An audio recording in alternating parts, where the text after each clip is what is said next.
I've talked about in the past how this car was wrecked on the passenger side, and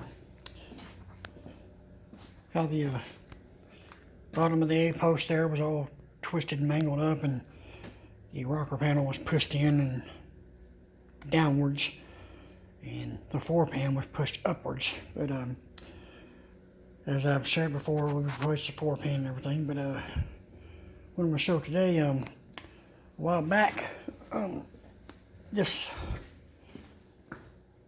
inner, I don't know if it's called a fender apron on an Opar or what, but it's in the engine bay. This part right here was bowed out towards the driver's side and upwards. So luckily we cut off the one from the 75 parts car and I replaced it. And I've got it straight, and try to get my phone down here, show it.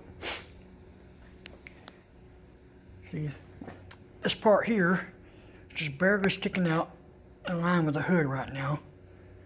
And before I took this car apart, the front end fit awful. I mean, the fender gaps were bad, the hood was all crooked, and the hood still isn't exactly straight. You can see here, it's really close. Now, if I bring this side forward and get this gap closer, like the other side is over there, it's probably a little more than 3/8 of an inch right now. I'm going to close that gap up a little bit. But that will bring this side of the hood out and get it more in line with the edge of this engine bay here. And that should make it parallel with this part right here. But, I got to noticing earlier, and I've straightened this side out a lot. This part here was pushed inwards, and it was up underneath the edge of the hood almost 1/4 of an inch. So this part was bowed up too. And what I ended up having to do was get my 2-pound and my 8-pound hammer and a 2x4, and I had to hammer this out right here. And when I did, it split a little bit, so I had to weld that across there. And then I had to hammer this part right there. I hit on that to knock this in because this was bowed out quite a bit. So I got that squared up a little more, and this was all messed up. And whenever I hit that in, it made this wrinkle right there. So I hammered and dollied it out. I went ahead and got up underneath it, just welded on it, put a little heat to it and make it stronger. I welded across that and ground that down. But I still got to adjust the hood. I'm going to get that body line exactly straight all the way across here. That way when I get my fenders on, they'll fit better. But I still might have to do a little adjusting here, but I don't know if you can see. This part right here now is a little bit closer to the hood than the other side is.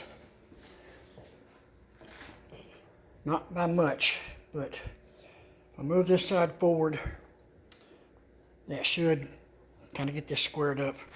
Hoping on it. But